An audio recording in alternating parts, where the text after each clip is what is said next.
Hi, ako si Benedict, pero tinatawag ako ng mga kakilala ko na Ben. Mabait ako at mapagbigay. Meron akong girlfriend na pangalan ay Jamie. Mayaman, maganda, may pagkamasungit pero mabait naman.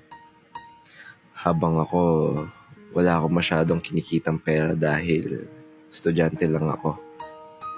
At hindi rin ako kagapuhan, kaya wala akong mapagmamalaki. Kaya nagtataka ako kung paano siya nagkagusto sa akin. Magkaklase kami ni Jamie. Simple lang ako na estudyante. Pumapasok sa eskwelahan at diretso uwi kapag uwian. Habang siya late lagi pumasok at pag uwian laging gumagala kasama iba naming kaklase. Siya yung una nagkagusto sa akin. Recess time nun nung lumapit siya sa akin at kinausap ako. Uy, Ben, may kasabay ka kumain? Wala naman, bakit? Gusto mo ba sabay tayo? Di mo ba kasabay yung mga klase natin? Nauna na sila kumain. Saan ka ba kakain? Dun sa may cafe, labas ng school natin. Ay, sa kantin lang natin ako kakain. Ganun ba? Sige, sabayan na kita dun. Ewan ko sa kanya bakit tinatry niya makipagpilitan na kaibiganin ako. Siguro, napagtripan nata nila ako bilang dare. Kadalasan yun kasi laging nakikita ko sa palabas. Kapag pangit at mahirap ka, at nagkagusto sa'yo ang isang mayaman, automatic yan. Pinagpustahan ka lang ng mga kaibigan niya. Kaya, kinampronta ko siya kung ano talaga kailangan niya sa akin. Jamie, Ano yun?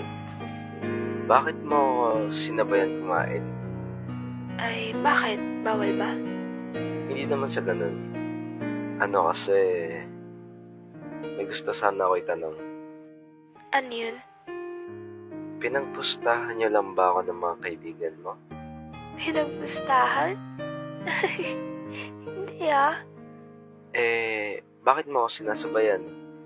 May kailangan ka ba? Kailangan ba may dahilan kapag sasabayan ka? Parang biglaan lang kasi. Ay, sige. Kung gusto mo ng dahilan, ito ang dahilan. Ano yung dahilan? Gusto ka to, Benedict. Ha? Paano mo naman ako nagustuhan? Wala lang. Sa buong classroom kasi natin, ikaw ang naiiba. Paanong naiiba? Ikaw lang kasi yung pinakasimple lalaki sa ating mga magkakaklase. Paanong simple? Alam mo na, yung lagi hindi gumagala at may disiplina sa sarili. Di naman yun simple eh. Ano? Yun yung normal na ginagawa ng isang estudyante. Ay, ganun ba? Iba kasi lagi makakasama ko kaya di ko alam. Paanong iba? Alam mo na, yung mga kaklase natin na puro party at shopping tuwing uwian. Sana lahat nakakaranas niyan. Bakit? Di mo try mag-mall? Wala akong pera. Ba't di ka ba nanghingi sa magulang mo? Mahirap lang kami. Ay, ganun ba? Gusto mo libre kita? Lilibre mo ako? Oo, bakit naman hindi? Sige lang. Sige, pero bago yun, di ka pa nagre-react sa sinabi ko. Ano ba yung sinabi mo? Sabi ko, gusto kita. Anong reaksyon mo dun? Wala ka man lang pansagot? Yun ba? Di ka naman mahirap magustuhan. Marami nga nagkakagusto sa'yo eh. Hindi yun yung tinatanong ko sa'yo. Ang gusto kong marinig sa'yo, gusto mo ba ako o hindi? Gusto din naman. Gusto naman pala eh. Hindi tayo na. Agad-agad? Bakit naman hindi?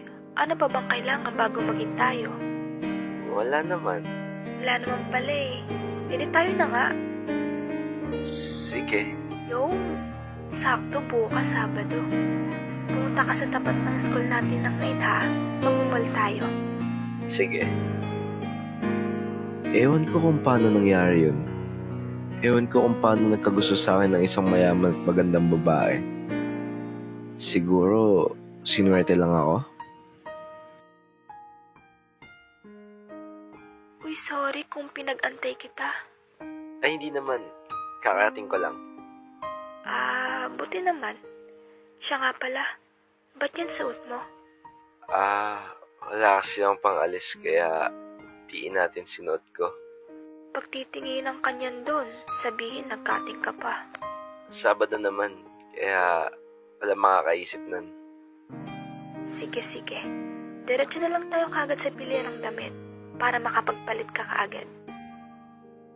Nag-shopping lang kami dun at ililibre niya ako ng mga damit at mga pagkain. First time ko din maka-experience manood ng sine nun kaya tuwang-tuwa ako nung nakaranas ako nun. Natapos kami mag-mall at hinatid ko siya sa bahay nila. Nandun yung papa niya sa labas at nakasalubong namin. Tinanong siya ng papa niya kung sino daw ako at sabi niya, Boyfriend ko pa. boyfriend mo pala yan? Kala ko barangay tanod na hinatid ka eh. Di ko alam kung matatawa ba ako malulungkot sa sagot ng papa niya eh. Pero ang kinatuwa ko tinanggap ako ng papa niya at hindi naman siya pinagalitan.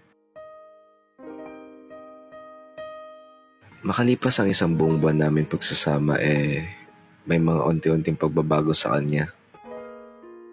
May mga hinahanap kasi siya sa isang lalaki na wala ako. Happy Mansari, love. Happy Mansari, love. Para sa'yo nga pala. Ano to? Buksan mo.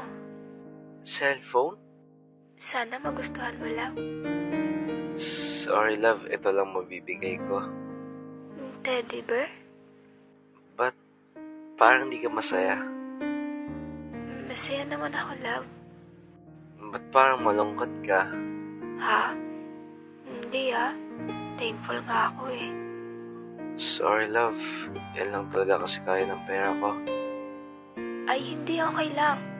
Basta, i-enjoy na lang natin yung Mansari natin.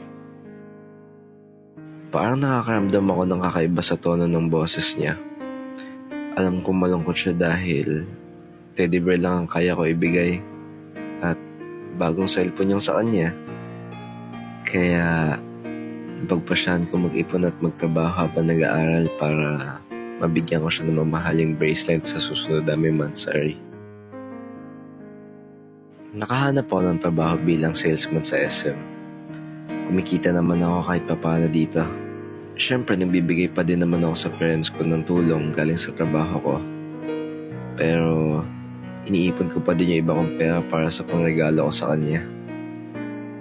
Uy, pre, di ka ba kakain? Lunchtime na natin, hindi. Busog pa ako. Sure ka, next time na lang ako sama. Lagi ako tumatanggi sa mga katrabaho kapag nag-aaya sila kumain. Dahil gusto ko makatipid. Uy, Ben, asan ka na? Nasa trabaho ko ngayon, love. Hindi ka makakapunta ngayon dito? Sorry, love. Need pa ako sa trabaho ko. Love, tara. Gala tayo ngayon. Sorry, love. Nag-overtime kasi ako ngayon sa trabaho, kaya next time na lang. Puro diyan ka na lang nakatutok. Sige, gagala muna ako kasama kaibigan ko. Napapansin ko sa kanya unti-unti siya nagbabago sa mga nakaraang linggo. Kadalasan siyang gumagala, kasama daw niya yung kaibigan niya. Siyempre, hindi ko sinasabi yung dahilan ng mga pagsisikap ko para ma-surprise ko siya. At dumating na yung araw na hinihintay ko. Mansari na namin at nakabili na ako ng regalo ko sa kanya.